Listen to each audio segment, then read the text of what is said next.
You are listening to the Bat Flip Podcast, a baseball podcast from Belly Up Sports and the Belly Up Podcast Network. Here are your hosts, Damian and Matt. Welcome back, everyone, to the Bat Flip Podcast. My name is Damian here with my co-host, Matt, coming to you on July 5th of 2022. Got a episode we're going to talk about the second phase of the All-Star voting. We're going to look at some of our pitchers that we think should make the All-Star game. We're going to build our perfect home run derby field for the 2022 home run derby that comes up in a couple weeks. And then we'll go to players of the week. But before we get to all of that, how are you doing, Matt? I'm doing good. I hope everyone had a good 4th of July and good holiday weekend. And man, it's just been hot and stormy here. So been had a pretty good week and spent the afternoon at the lake yesterday and a lot of fun. So hope everyone out there's had a safe and happy weekend. Yeah, I hope everyone had a safe weekend. I know there's some stuff going on. Unfortunately, people weren't so safe this weekend, but hopefully everyone that listens here did have a safe, fun weekend and was able to celebrate. But we'll go ahead and jump right into going over the second phase of the All-Star voting.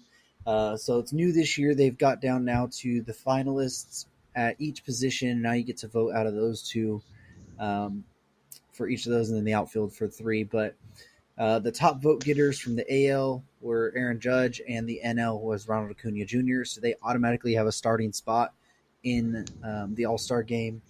So we'll basically only be able to pick two more outfielders for each league there. But looking at the American League first baseman, you got Ty France and Vladimir Guerrero Jr., and then looking at the NL, you got Pete Alonso and Paul Goldschmidt. Yeah, so definitely good stuff at first base. Obviously, Ty France is hurt, so that kind of stinks.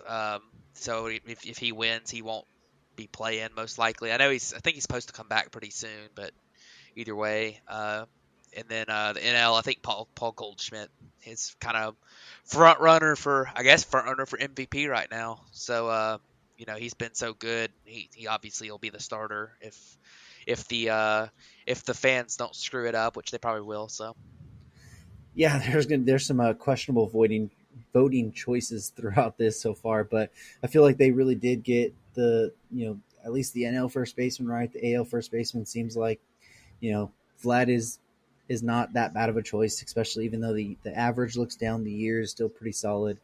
And France has been the best first baseman in the AL, barring the injury. So I think they definitely got the first base side right, in voting so far. But we'll go ahead and look over at the second base, and we have Jose Altuve and Santiago Espinal in the American League. And then looking over the National League, you got Ozzie Albies and Jazz Chisholm. Yeah, so in the American League, Jose Altuve should easily win this. Santiago Espinal has been a pretty fun player this year, great defender and a pretty good, decent hitter. So good for obviously he wouldn't be the choice I'd put as my second choice for second baseman, but it looks like Blue Jays fans have been voting. So Jose Altuve, though, is easily the best in the American League second baseman and the best second baseman in the majors, and it's really not that close. And then in the National League,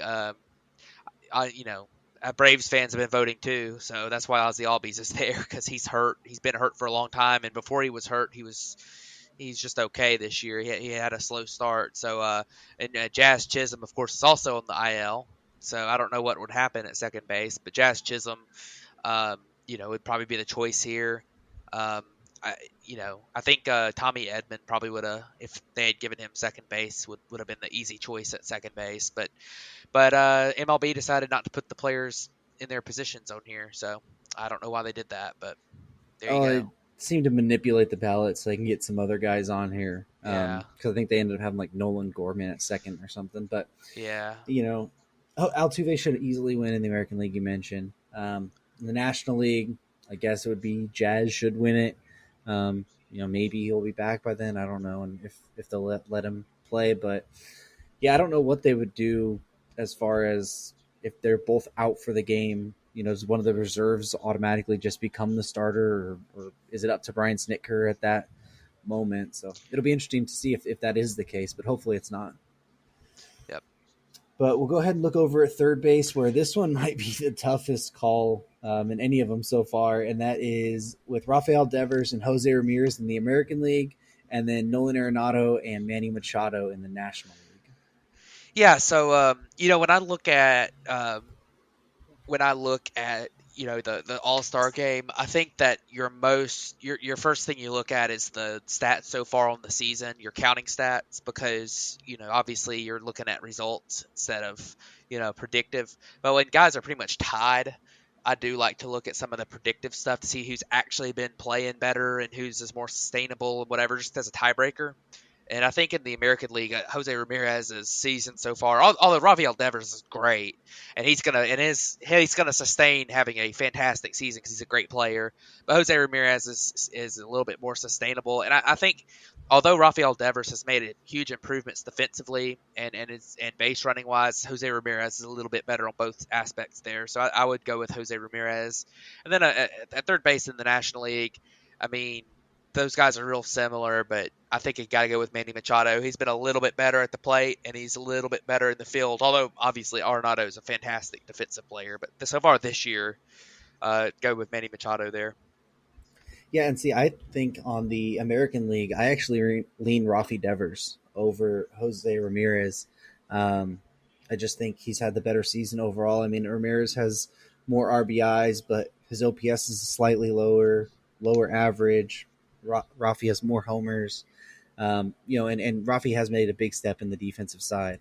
So I lean Rafi Devers a little bit there, but it is really, really close. Yeah. On the National League side, the first month of the season, people would say Nolan Arenado, and then it's been Manny Machado ever since. It's going to be interesting to see because Machado has been nursing an injury. I believe it's to his knee or ankle. Had been limited to DHing some, maybe not even playing the field, or not playing the field, not playing at all, and being a pinch hitter. I think we saw that 2 games out of that 4-game Dodgers series they had this weekend. So it will be interesting to see if he's going to be able to play or not. And Arenado's come on strong as of late. I mean, he hit for the cycle this week, and then he was one that started the rally for the 4 consecutive homers that the Cardinals had. This time was the first time in Cardinals history and the 11th time in Major League history that ever happened. So, I think overall, as of right now, Machado is still the guy, but Arenado's been making a late push, and if Machado's not able to go, then you have an easy candidate. Yeah, and like I said, you look at those two guys, and Machado, I think he's been a little bit better, but playing 7 fewer games. I mean, Arenado's almost caught up to him in WAR, so it's close. And Arenado also a little bit more sustainable with what he's done so far, but I think Machado's far enough ahead of him for it to be not a tie situation. I think it's just a slight lead for Machado right now for me, but we'll see what happens there. Absolutely, it's gonna be really close. Looking over at the shortstop side, we got Tim Anderson and Bo Bichette in the American League, and then we got Dansby Swanson and Trey Turner in the National League. Yeah, so I think in the American League, you look at Tim Anderson and Bo Bichette. Bo Bichette really shouldn't be there. He hadn't been really all that good. I don't know why Xander Bogaerts getting votes because he plays for the Red Sox. I'm surprised their fans haven't been voting him in, and he's been the best shortstop in the American League by a pretty decent margin. So I don't really understand that. Tim Anderson's great. Actually, I think Tim Anderson's been pretty close to Xander, but defensively, Xander's been a little bit better actually, and Xander's also been able to stay on the field a little bit better. Tim Anderson's only played 52 games, so if I had to pick between them, the two that we got, obviously Tim Anderson, but I think Xander Bogaerts is probably the guy I would have picked. But Tim Anderson's been way better. Bo Bichette's really struggled this year for the most part. So yeah, and Tim Anderson's the easy choice out of those two. It just kind of baffling that he's even in here over Xander too. The counting stats aren't nearly as similar. He has a higher average, but 5 home runs, 19 RBIs, and an 800 OPS isn't what you would think of your starting American League shortstop, for the All-Star game. So out of the two, Tim Anderson's the vote, but I do question both of these finalists Yeah. really being there. Yeah, Tim Anderson's probably worthy of being in the final. Jeremy Pena is probably the guy I would have picked over. I would have picked Xander Bogaerts and Jeremy Pena as Well, my yeah, top two, but that's what I'm saying. yeah, but Tim Anderson's a lot closer than Bo Bichette. I mean, Tim Anderson's close to. He's really not that far off of Xander, but it's just the fact that he's missed 25 games already. That's been the issue for Tim. I mean, on a rate basis, he's been better than anybody. So Well, and that's why the counting stats are a lot lower. right. Which So alludes to my point but, from that. But yeah. And then looking over at the National League side, it's a battle of our teams. We got Dansby Swanson and Trey Turner. And I think either of us are going to side with our teams there because I think Trey, and I'm pretty sure you probably think Dansby. Yeah, I mean Dansby Swanson, they're basically the same hitter so far. In fact, their OPS own base percentages are separated uh, by 2 points on own base, and their slugging percentage is separated by like 15, with Dansby ahead in both. But obviously Dansby Swanson, and they're both base running extremely well. I mean, Trey Turner always a great base runner. Dansby Swanson, 12 stolen bases. Their base running metrics are actually led by Dansby Swanson, but the big difference for me, because those kind of metrics pretty close, maybe even tied for me. Big difference is Dansby Swanson is one of the best defensive shortstops in the NL, and Trey Turner is an okay defensive shortstop. So I think that Dansby's pretty easily. I mean, he's got a .8 WAR advantage right now, almost a full win above replacement advantage, and I think Dansby's definitely the guy for me. Yeah, I mean, it is really close. You mentioned it's not. You can't go wrong with either pick there. No, they're both great players, and they'll both be on the team. I mean, exactly. I think all of these people will be on the team if I'm not mistaken. I could be wrong, but yeah, I mean, I guess just watching Trey every day, the impact on the game he brings, but you could say the same thing about Dansby. Maybe the thing is that leans for me is Dansby was really bad for like the first month and a half of the season, and then he's been really hot as of late, and Trey's been basically the most consistent of the two. But even for the numbers being where they are, and Dansby leading slightly in that, I mean, he had to have such a hot stretch after being so bad. So you can't go wrong with either one. Dansby would absolutely be a great choice here as well. And Braves fans have been really voting, so I wouldn't be surprised to even see him take it. But looking over at the catcher position in the American League, we have Alejandro Kirk and Jose Trevino. And then in the National League, we have Wilson Contreras and Travis d'Arnaud. Yeah, so these are actually the top 4 players in WAR. The voters actually kind of got it right here. And in the American League, I mean, Alejandro Kirk has a 160 WRC plus on the season in 71 games. He does DH a pretty good bit, but primarily as a catcher, his plate discipline numbers are insane. 12% walk, 9% strikeout. He hits for some power, 505 slugging percentage.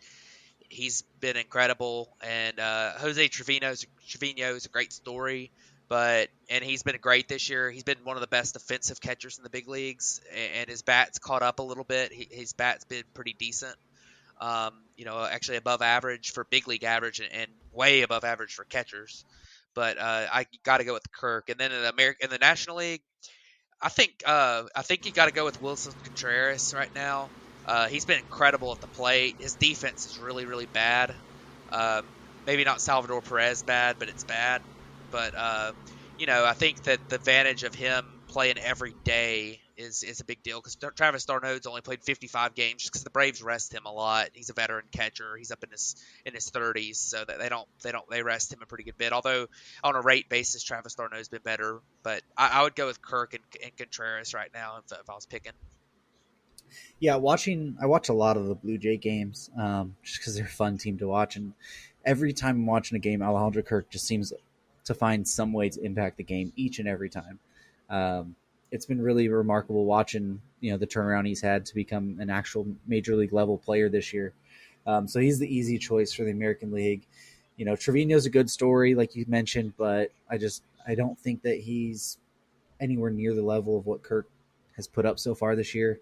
I know he's been great defensively, but I think that Kirk's offensive numbers and still being solid behind the plate kind of makes me want to lean towards him a lot. And then the National League, I think Wilson Contreras is just the easy pick. Overall, he's been a better catcher. I mean, defensively, he's worse, but I think offensively, the impact he brings there. Um, and Darno has rested a lot. You mentioned that's why the counting stats are a little lower, but even an OPS is 100 points higher for Wilson Contreras right now. So I think that kind of just says everything you need to know. Like, he's been a much better offensive catcher than Travis Darno. So the four catchers right here are pretty much the four that should be there. I mean, the AL, you might be able to find a couple other guys. Maybe if a Jonah Heim had more time there, he'd get it. The NL, you could have Real Muto or Will Smith, but overall, those are the four good choices. I think Kirk and Contreras are the easy two picks there. But looking over to the outfield, you get to pick two from these. So in the American League, you got Lourdes Gurriel Jr., George Springer, Giancarlo Stanton, and Mike Trout. And then in the National League, you have Mookie Betts, Adam Duvall, Starling Marte, and Jock Peterson. Yeah, so when I look at this right now, and just to add on that, and the reason we're picking two is in the outfield, the top vote getter from each league is already locked in. So Judge is obviously an outfielder, and he's in already, and Acuna is already in. He's an outfielder. So, but in the American League, out of the choices here, I mean, Mike Trout is easily one of the choices. Although he's really struggled a little bit lately, but he's a choice for sure. I mean, he's been on the season, he's been great. The other three, I mean, out of those guys, it's hard to pick honestly, because I mean, I don't know what some of these guys did to. I don't know what Julio Rodriguez did for people to not vote for him. I don't know what Kyle Tucker did for people not to vote for him. I mean, even Taylor Ward, I think you could make a definite argument should be there. Buxton, I don't know why he's not, but out of all those guys, I mean, I think Springer Giancarlo Stanton's not an outfielder really. He plays outfield some, but he's mainly a DH. So I guess Springer um, has been good, and I'd probably go with him. But I mean, if you're just going for the bat, Stanton's bat's been really good this year. Stanton's actually cut his strikeout rate down some, and he's hitting for a lot of power. So I guess I'd go with Stanton just because. I mean, I don't think Lourdes Gurriel is really that close. So um, I guess I go with Trout and Stanton. Yeah, Trout's an easy pick. He's been so insane. Even struggling as of late, he still has a 991 OPS on the season. Yeah. It's just insane. I lean Springer more than Stanton. I just think Springer's probably been more solid overall, and that Stanton, you mentioned, he's not an outfielder. He's more of a DH.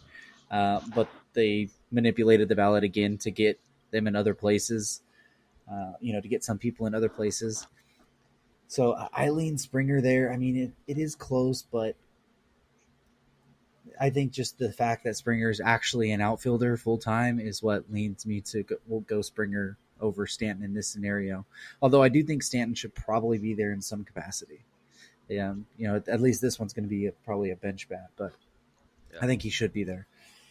And then looking in the National League side, out of the four, you got Mookie Betts, Adam Duvall, Starling Marte, and Jock Peterson.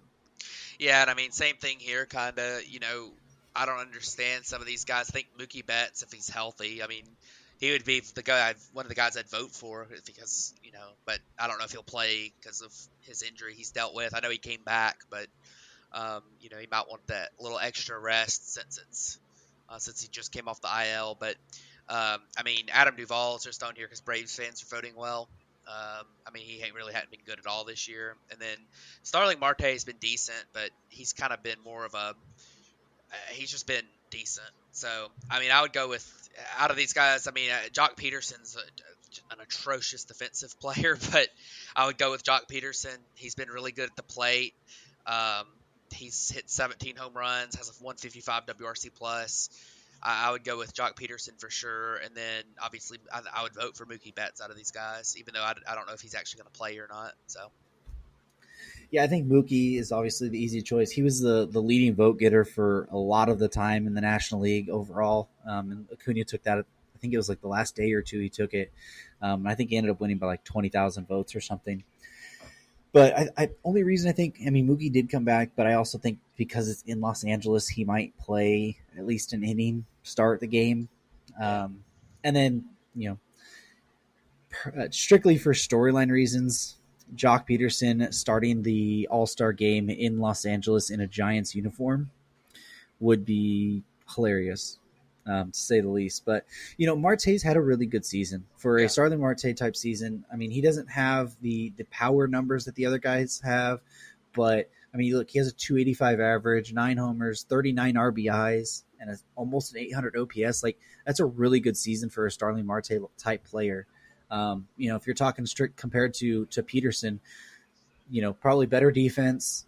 He has just about as many RBIs, one less. He has a better average, and sure, the power numbers aren't there, but that's not what you expect from Starling Marte. So, he's absolutely deserving to be on this. I just purposely for storyline reasons, I think Jock Peterson starting the All-Star game in LA in a Giants uniform just takes the cake a little bit more for me over Marte.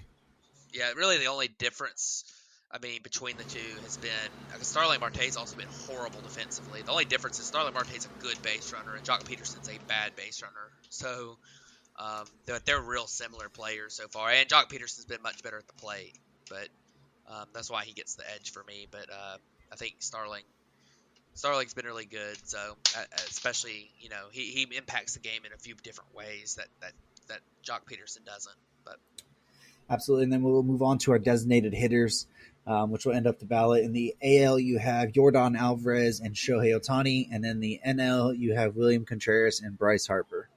yeah, so you look in the AL, and I think that obviously Shohei Ohtani should be on the team, but I think as a pitcher, as a hitter, I think Jordan Alvarez has been maybe. I mean, I, I think he's been the best hit. I think he's been the best hitter in baseball so far. Just on I mean, he's been incredible. 201 WRC plus, 310, 410, 653 slugging. He also has dealt with an injury this week. I don't know if he's back yet. Um, Yeah, I think he is. yeah, it looked like I was watching the game. He collided with Jeremy Pena, and I think it was just maybe a concussion. He was playing outfield in that specific game. But he's been incredible. I don't think you can vote against him. I know that Shohei is a lot of fun to watch and he's a great player, but I think Shohei gets in Shohei gets in as a pitcher. I think, um, and then you look at the National League, and I mean Bryce Harper's on the going to get a lot of votes, but he's injured. I mean he would have been the guy for me in the National League if he wasn't injured. But I mean, and there's some other guys who probably could be the pick. But I mean, I think William Contreras has been fantastic this year. But I think you kind of have to go with Bryce Harper if you're voting, just because he's been incredible. Even though William Contreras has been fantastic, and you could vote for either one. And honestly, I mean that's more ballot manipulation too, because William Contreras is catching almost as much as Travis d'Arnaud is. So, William Contreras you could have as a catcher, but almost. I mean, he DHs a little bit more, um, but it would be cool. I will say this: if William Contreras wins it, which he might because of Harper's injury, it would be really cool to watch William Contreras and Wilson Contreras both start the All Star game. So that would be really fun to see. But anyways, Yeah, that would be really fun to see. And you mentioned Bryce Harper. I mean, even though he's injured, he would be the pick there. But if I think if you're down to a finalist and a guy like Harper's gonna miss, I think you just have to go with Contreras there. And I wouldn't be surprised even if Harper does get the thing that Contreras gets the spot anyways. Because I'm not quite sure how they work with if they're going to be on the team or not if you're a finalist, or how that all works. But I still wouldn't be surprised to see William Contreras there in one capacity or another. yeah, I mean, Um, and if you look at statistically, I mean, he's been the second best in the National League. He's been the second best bat that's on the DH eligibility. So, I mean, I think he would be the guy anyways. Yeah, but they could also manipulate it and have another guy come in and be the DH. Yeah. So I wouldn't be surprised to see that at all.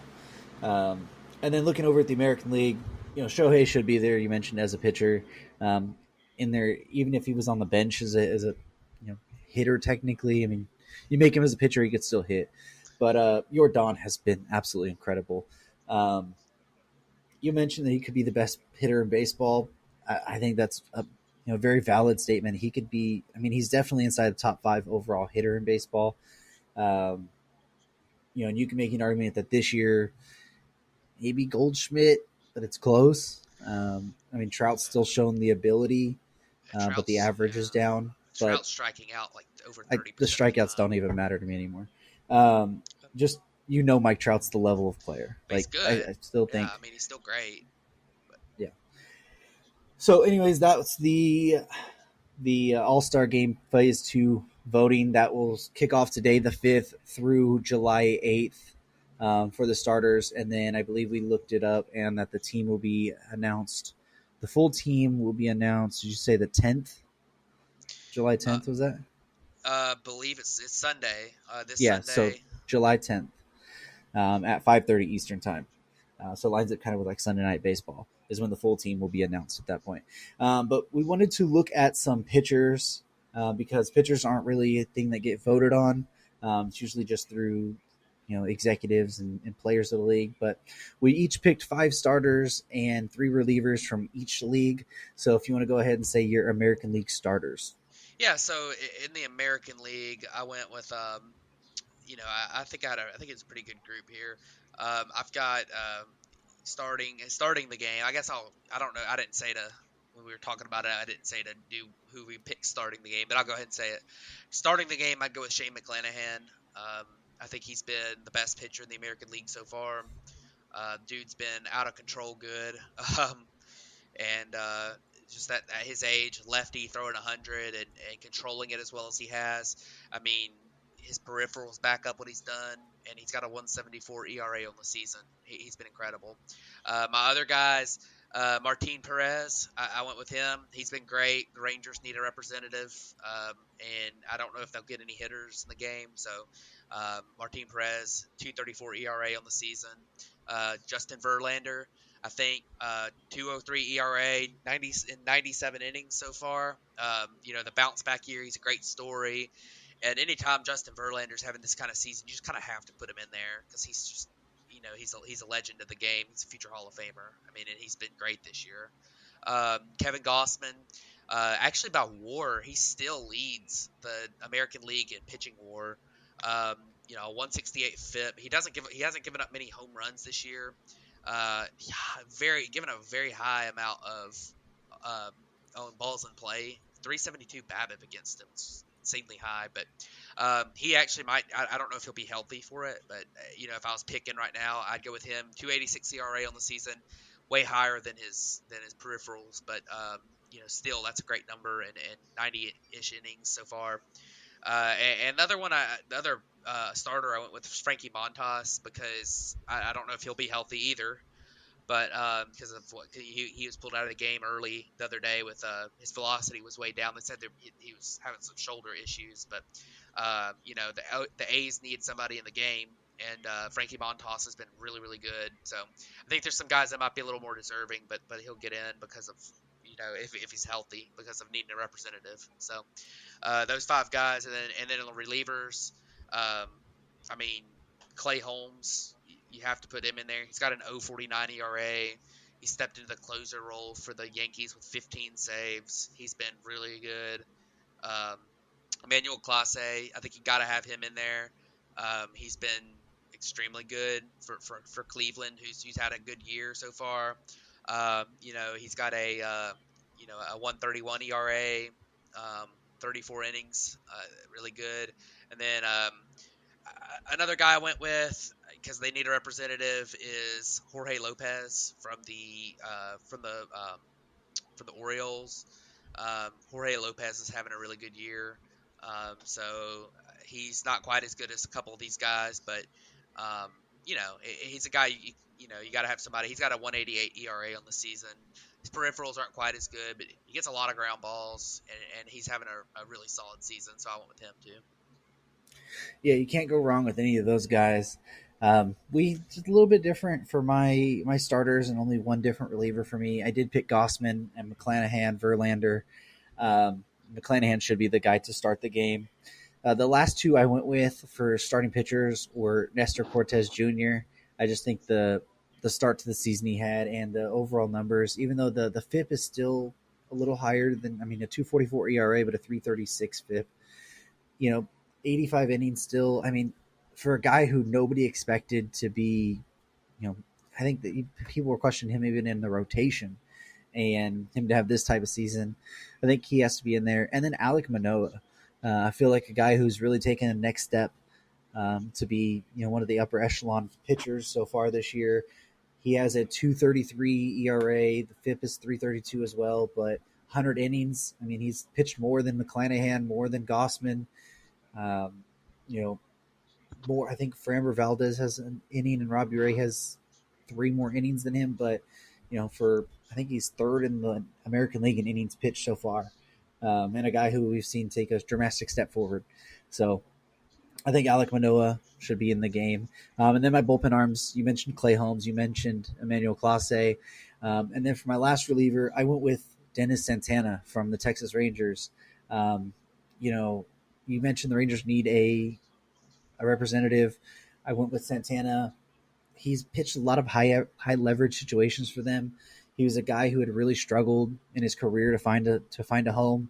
The Dodgers, who are known for being able to get pitchers to the top level, really struggled to find a home for Santana, dropped him, and he's taken off with the Rangers this year. 1.44 ERA, a 2.31 FIP, 31 innings for them this year, and some high leverage innings for them. So I believe that Dennis Santana would be an easy choice for the Rangers with Martin Perez, but I decided to get Manoah and Nestor on my starting rotation and go with Santana as a bullpen arm. Yeah, I thought about Manoah over Gossman, but I'm a little bit more of a sabermetric type guy, so I went with the guy with the better peripheral numbers because I think they're pretty similar, honestly, when it comes to the resume overall.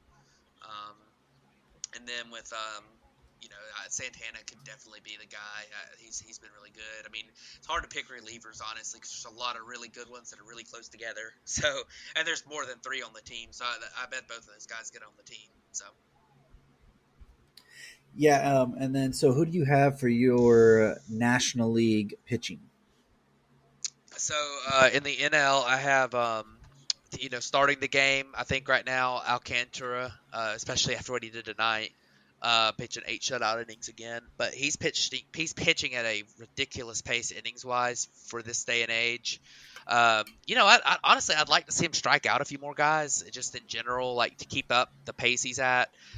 He's under 8 strikeouts per 9, and tonight he struck out a lot of guys, but it's the Angels, so everyone's striking out the Angels. But I think he's been so efficient with his pitches. He's throwing a ton of innings. He's been great.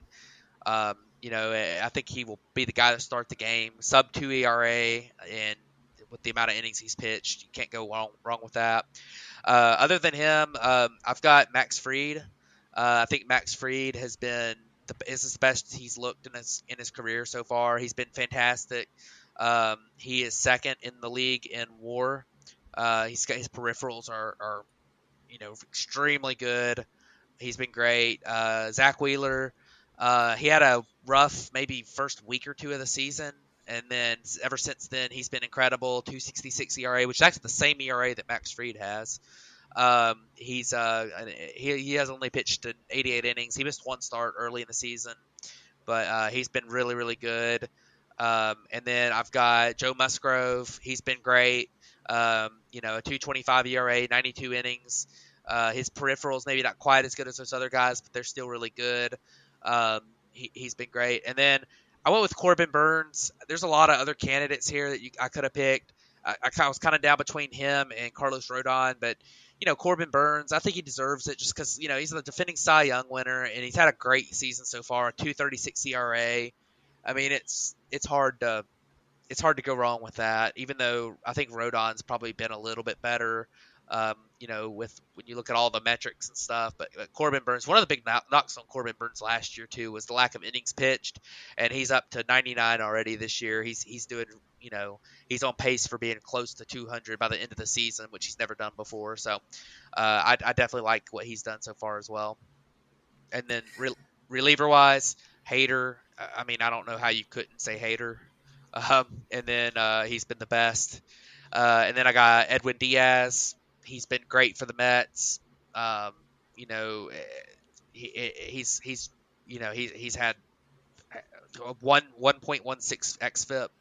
I know his ERA is 195, but his xFIP is 1.16. It's just insane. I don't know if I've ever seen one that low. And then for a season, and then Helsley, I think I picked him too. He's been really, really, really good for the Cardinals, and he's actually leads the NL in reliever WAR. So an 0.83 ERA for him, been incredible. Almost picked Taylor Rogers too. He's been really good, but he's more of a saves, whereas I'm not worried about saves as much. So. Yeah, so for my relievers, I picked the same three: Helsley, Diaz, Hader. I think they've been the top three easy choices so far this year. The All-Star Game starters, or the guy who should start the All-Star Game, not who I want to start the All-Star Game, but it should be Sandy. The season he's had so far this year, just incredible. Best pitcher in the game right now. Max Fried, he's in there. Another great season, the best we've seen him. He's taking that next step forward as well. Joe Musgrove, talk about a guy who's taking the next step.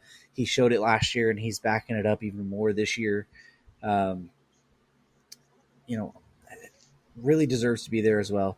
I'm going to get a lot of flack probably for it, but I went with Tony Gonsolin, should be there as well. The innings, I mean, he's at 81 innings. But he's only missed one start, really. They were just taking it easy on him early in the year, only having him pitch 3 or 4 innings as a start. But he's got a 1.54 ERA. The FIP is at a 3.3, but he's been the most consistent starter this year on a team that is the best team in the National League at the moment. He's 10-0. I mean, I know pitcher wins don't count. Pitcher win and losses aren't a big thing anymore, but still to be 10-0 and a 1.54 ERA. I take the little bit less innings and have him at least on the staff at some point. Corbin Burns, Zach Wheeler, they should be there as well. But I figured if I was going to actually pick a person to start the game, I had to have him on my rotation at somewhat. And it's definitely a homer pick here, but I don't care. You guys shoot me for this one. I went with Clayton Kershaw.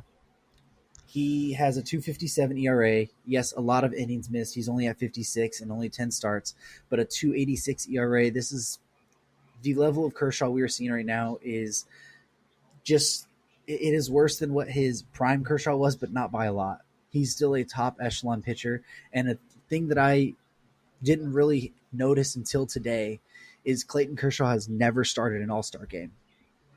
And with the All-Star Game being in Los Angeles this year and everything that he's meant to that organization, he should be the one to start the All-Star Game.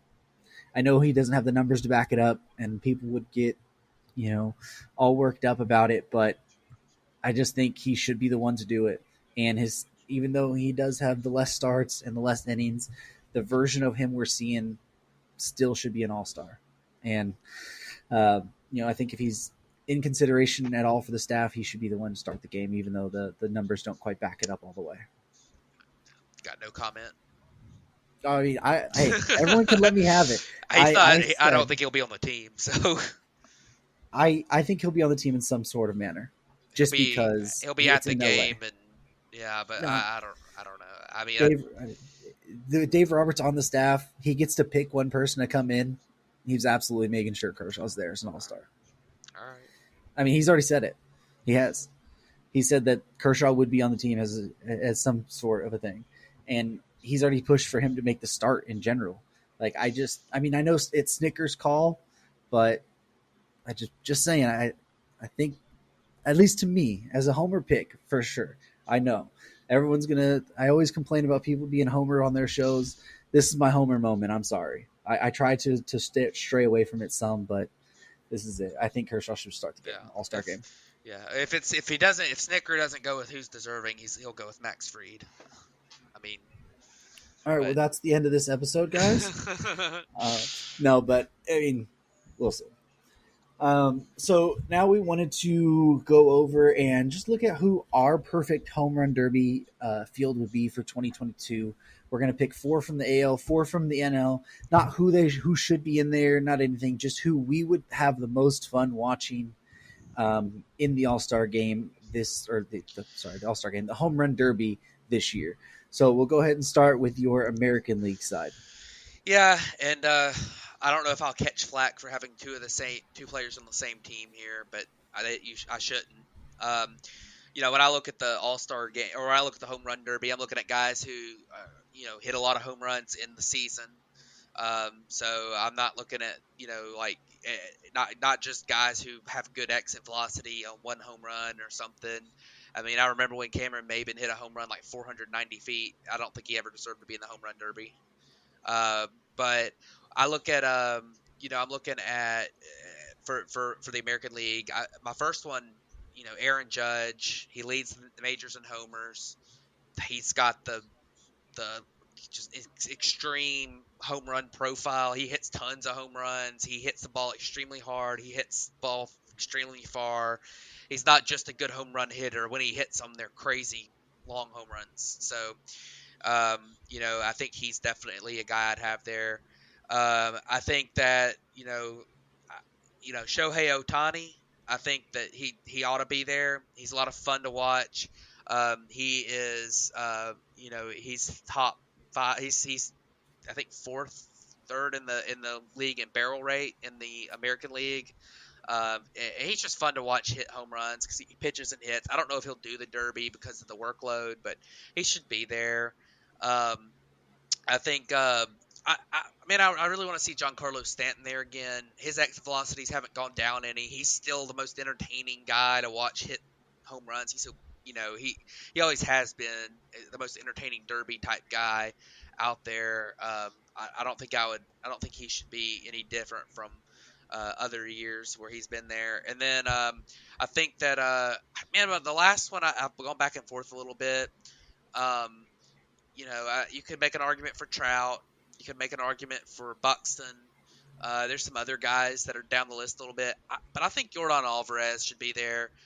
He is 5th in the majors in barrel rate, which is 4th in the American League. I think that he would be I think he'd be fun to see what he can do in the Derby. He hits the ball extremely hard. He hits it a long way too. So I think that those 4 guys are my picks right now. Yordan Alvarez, Judge, and Stanton all average over a 95 exit velocity on their hits too, on their balls in play, which I think it'd be a lot of fun to see what they can do all together in the All-Star game. So those are my 4 in the American League. Who you got for the American League home run derby participants? Yeah, so for mine, I'm not going to have all the fancy stats you had to back it up because I went off purely who I would enjoy watching the most in this. And I picked Jordan as one of them. I think the power that man is able to display and what he would be able to do all over the field in a home run derby style format would be insane. The next one I went with was Byron Buxton. Just the homers this guy can hit and the power he's able to put behind the ball. He's so much fun to watch. And in a home run derby, I think he would crush it as well. Rafi Devers is another one that I think would be a ton of fun. Lefty hitter, we see that he has extreme power. I think he is like the 5th, I think his home runs are the 5th. Jesus, can I speak? On average, he is in 5th on homer distance in the major leagues. And I think it would be really fun to see him there. And the Red Sox haven't had a guy in the home run derby since Big Papi. So I think getting a guy like Devers in there would be fun. And then Mike Trout. A guy who's never done a home run derby, always turned it down. He's now in, the derbies in Los Angeles / Anaheim. They try and say Los Angeles Angels of Anaheim. It's close enough to his home park. The Angels had it before he was there. I'm not sure when they're going to get their next All-Star game. He's talked about potentially doing it in the past. Never felt like the right time. I think this is the right time. You're in LA. It's going to be close to your home. Your home setting is close enough for Angels fans, and you need to do it one time in your career, and I think this is the year to get it done.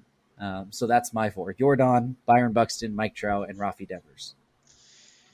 Yeah, those guys. I mean, you can't go wrong with any of them. I mean, you look at I think that Buxton would have been up there for me. Devers obviously up there. I think it's fun. I think it would be fun for Julio Rodriguez too.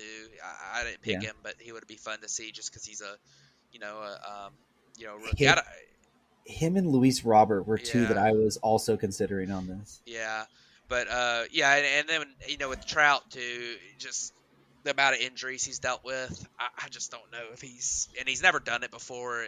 At this point, I figured he probably would have done it by now if he was wanting to do it. So we'll see. Maybe he does it. But looking at National League participants, the first National League guy that I think you got to go with is Pete Alonso. He's won it 2 years in a row. You'd like to see if he can win it again. He's obviously been great hitting home runs this year. Um, I'd like to see him in there. I think Kyle Schwarber. I mean, what he's been doing so far, he's a lot of fun to watch. See him hit home runs. He hits them a long way. He's got the fourth highest barrel rate in the majors. Very high exit velocities. He hits home runs a long way. I went with Austin Riley as well. He's been hitting the ball really, really hard this year.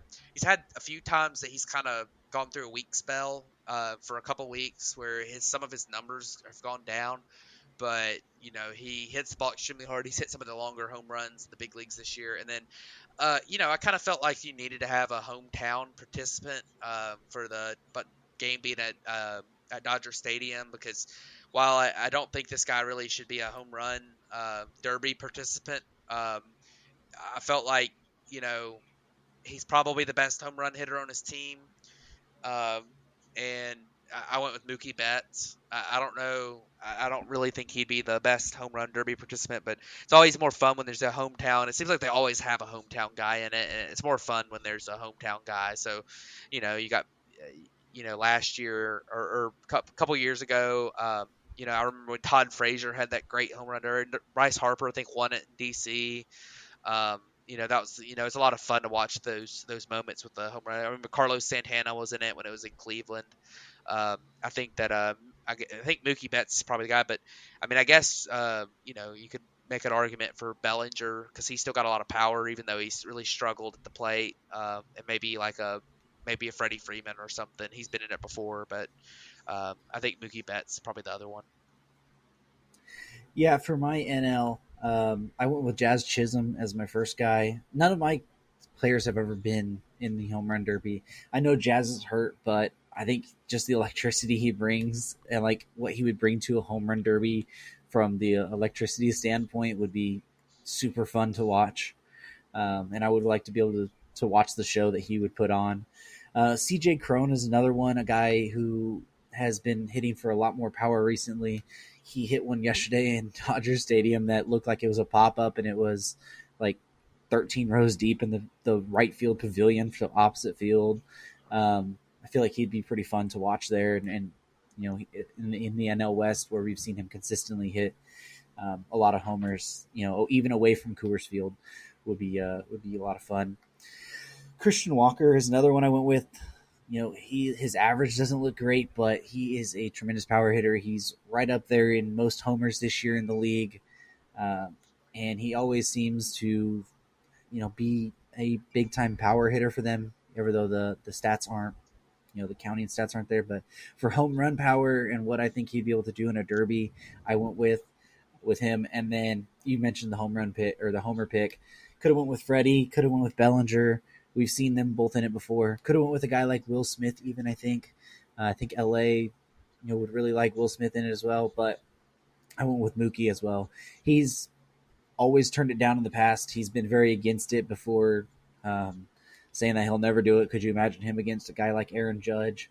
But the way Los Angeles has accepted Mookie and how much of a fan favorite he is there, and just being in LA, if there was ever a year he was going to do it, I feel like it would be this year. And then now with the rib injury, it makes stuff a lot more murky. But as far as my field, I would pick Mookie in there as well. you could have gone with Pete Alonso, you could have gone with Schwarber, like you did, but I wanted to have my whole field be all first timers because I think it's really fun watching a guy get in there for the first time and have to learn how to adapt to it all. And I picked guys who I think would be a lot of fun and put on a show. Yeah, it's you can't go wrong with that. And obviously, I think both of us picked guys that have put on a good show. I mean, it's you could just go down the list of who's hit the most home runs, but I think we kind of both looking at guys who'd be fun to watch in there. So definitely good stuff. Home Run Derby, probably the most fun event of All Star Week because the All Star actual game is usually pretty boring. But Yeah, there just not should on. be. We could use this as a little time to go over it before we jump to players of the week. There should be more for the All Star game as far as like a skills competition or other events outside of just the home run derby. Correct? Yeah, I mean, you know, I think that's definitely a good idea. I don't know what you could do differently. I mean, because You could some, have like bunting stuff. I mean, we've seen like in Japan, uh, they have like who could drop down the best bunt that way. Which I mean, sure, but whatever. You could have like outfield throws, like try and give them a target to throw into. You could have infielders have to throw into a target. You can have contact hitter like set up stuff and have hitters try and like hit the board or yeah, whatever. Like there's a bunch of things I feel like you can do there. I just feel like we're the only sport that really doesn't have much going on outside of the you have home run derby and then you have all-star game where like NBA you have 3-point, you have skills competition, you have all kinds of other dunk contests, and then in NFL now they've made Pro Bowl week a thing where you have throwing competitions, you have dodgeball, you have all kinds of stuff that some of it doesn't even have to do with the games, but I feel like there should just be more to the all-star festivities. I know you have the futures game and then you have the celebrity softball game, but you got the as draft far as now too. well, yeah, Yeah, but I mean, as far as like your actual all-star talent, I feel like you should have some other stuff there to help accommodate that as well and make it more fun of a weekend. yeah. I mean, I get that. And I'm sure there's some stuff you could do, but I mean, I don't know. They might look to that in the future too. But it'll be interesting to see if something comes out of that. That's definitely a good point. I don't know. It's a little bit more difficult to do events like that for. 'Cause, I mean, basketball you got dribbling, and dribbling's a real easy thing to the skills comp you talk about, and then like baseball. I mean, football. I mean, they're not even playing football, and really in football you just have to compensate because the Pro Bowl is the worst All Star game ever. I mean, it's just terrible. And I don't know, but either way, I mean, the actual game's usually not that much fun. I mean, the baseball's got the best of the games of the actual game. It's Right. the best one out of them because you can actually try a little bit without thinking you're going to get hurt or something. So, but other like I don't know. It's interesting to think about. Maybe in the future that they'll look to something like that. So Yeah, I just feel like there should be a little something yeah, extra. Like even if you take the dribbling, you have 3-point, you have a dunk contest. I just feel like something you should have yeah. something else outside of that. Maybe a throwing like a competition or something as well. But anyways, my little rant on that is over. We'll jump to players of the week to help wrap this show up. So who do you have for your hitter this week? So my hitter this week, well, this week for me is going to be the guys who signed big extension or big contracts in the offseason week. And the hitter I went with this week is going to be Marcus Simeon. He probably wasn't the best player this week in the in the league, but I went ahead and went with him. He had a 400 average, 407 on base. He didn't walk. I guess he got hit by a pitch or something. But at 840 slugging, he hit 3 home runs. 248 WRC plus on the week. Guy that's really struggled with his start in Texas. He's turned it on a little bit lately. He had a horrible first month. He's gotten better. And part of it's driven by low batting average on balls in play.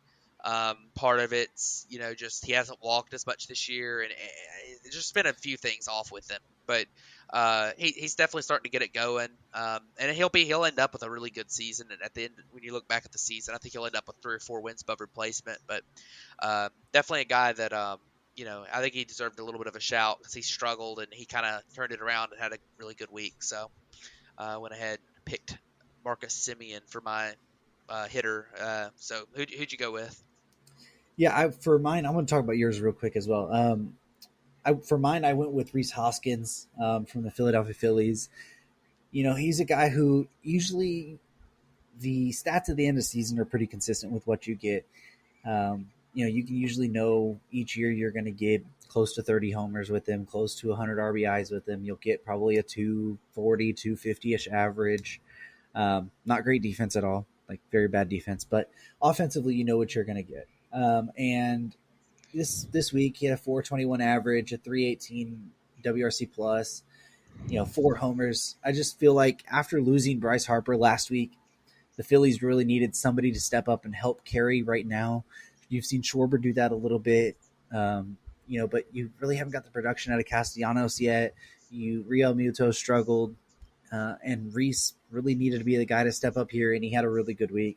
So, second in the league in WAR for having, really bad defense. I mean, tied for the lead in WAR, actually, with Nolan Arenado and Justin Turner, and his defense is worse than both of those guys, and was still able to tie for WAR. So just feel like the Phillies needed somebody to step up, and Reese Hoskins did this week. So I picked him.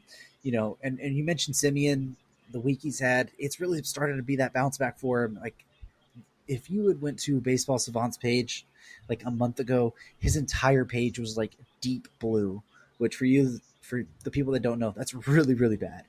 And then he had that one day where he hit I think 3 homers or 4 homers throughout the doubleheader that day, and he's kind of taken off a little bit since then, and he's had a little cold stretch here and there, but overall he's looked like a much more consistent hitter. And then this past week, saw him get back to a 400 average and 407 on base, 248 WRC plus. They're going to need him. The Rangers are really going to need him and Seager to step it up more. But the last month Semien's had, it's really been a good. What I'm trying to say? It's been a good step in the right direction for him, I should say. Oh yeah. So who do you have for your pitcher this week? So for my pitcher, like I said, I went with the old, who's the guys who signed big contracts week. But I went with Robbie Ray. He had 2 starts this week, 13 innings, only gave up, I believe, 1 run. And had a lot of strikeouts, 13.1 per 9, 3.3 walks per 9. He had a few walks, but he had a great week. He's struggled this year for the most part, compared to last year at least. I mean, his numbers are okay. He has a 3.62 ERA. That's kind of honestly what I expected from him this year. He wasn't gonna put up what he did last year again. That was his best. That's gonna be his best career season, and his peripherals didn't back up the 2.84 ERA he had last year. But he's been solid. He's actually been a bit of a workhorse this year, which he's never been a workhorse before. 104 innings pitched on the season. That's a pretty good number for him. But he's had a really good a really good week. I know one of the starts gets Oakland, so it almost doesn't count, but. That's good for Robbie Ray. Maybe turning the corner and maybe probably not getting to what he did last year, but getting ending up a little bit closer to that going forward. So than he had been to start the season. So good week for him. He's getting a little bit closer, getting back to the closer to the form he had last year. So good for Robbie Ray. Yeah, and I mean, even if you look at Robbie Ray's last year, like the 2.84 ERA, yeah, but you look at his expected ERA, it was a 3.60. He's at a 3.62 this year. Like, it is right there. And I honestly think that if you look overall, he might even be having a better season this year. Like, the strikeouts are down a little bit and the walks are up a little bit, but that's all just whatever. He's allowing less homers this year. The batting average from balls in play is slightly down. His ground ball rate's up. Obviously less homers per fly ball rate because the home run rate's down. It is a thing that he could be having just about as good, if not a little bit better of a season than he had last year. Things just broke his way a little bit more to give him the low ERA. And if you were able to just pick up the strikeout rate a little bit and drop the walk rate just a tiny bit, I mean, we're not even talking major strides there. Just incremental changes in both. I mean, you're looking at almost an identical stat line across the board for him. So, and he's been the workhorse for the Mariners this year. So, Robbie Ray's a really good choice there. I went with Patrick Corbin of the Washington Nationals, a guy who on the season has a 5.68 ERA and a 4.53 FIP. His last couple starts have been really good. Pittsburgh, 8 innings, gave up 5 hits, 1 earned run there, which was a homer, 2 walks, but 12 strikeouts. And then against Miami, he went 7 innings, 8 hits, 1 earned run there as well, 1 walk, and 4 strikeouts, giving him a total of a 1.20 ERA this week and a 2.45 FIP. For a guy who has almost a 6 ERA on the season, and a guy who I'd say a month into the season, me and you were both talking privately to each other like, this guy's done. He is cooked. For a guy who had a really good career for a long time, it really looked like he was going downhill, and he's able to pull. He's been a lot better over the last month, and then to have 2 good starts this week. Maybe it's the step in the right direction for Corbin to get back to at least being a solid major league pitcher, because he hasn't been that recently. So Patrick Corbin's my pitcher this week. Yeah, I get that. Patrick, I do still think he's cooked, but he has had a good few weeks. He's one. We've been talking about him maybe having the worst contract in baseball. But maybe he'll turn it around a little bit. I mean, I don't think he's a 6 ERA bad type pitcher. No. I think he's more of a upper fours type guy for me. But gives up a lot of hard contact. He's not missing enough bats with the amount of walks he gives out. So, but this week obviously it's a great choice for this week because he has been great this week. So he was on my radar as well. I was thinking about picking him, but good stuff for Patrick Corbin. So it's good to see somebody who's been struggling, have a good week and show a little bit of So. Yeah, absolutely. So you got anything else you want to wrap up on this show before we end it? I don't think so. I think it's been a pretty good week of baseball. We typically do our breakdown on the first week, but we figured we'd talk a little bit of All-Star game. We'll probably do the breakdown on All-Star week to kind of break down the first half and go into the second half. So, next week we'll have a little bit more talk about the selections because those are going to take place on Sunday. And then, on Tuesday we'll be able to talk a little bit about the, who might maybe, deserve to get in. Talk about the full rosters, yeah. Who got in that shouldn't have got in, and maybe who deserved it and didn't and got snubbed a little bit. And then there's that's about it. I mean, it's been a fun season so far, and looking forward to busy. The next few weeks gonna be busy with All-Star festivities, and then that'll lead right into the trading season. So we'll see what happens there. But yeah, that's pretty much it. Yeah, I think you pretty much covered everything there. It's going to be busy coming forward. Going to have jam-packed episodes for you. I know we went a little long on this one, but I feel like it was a good episode for us.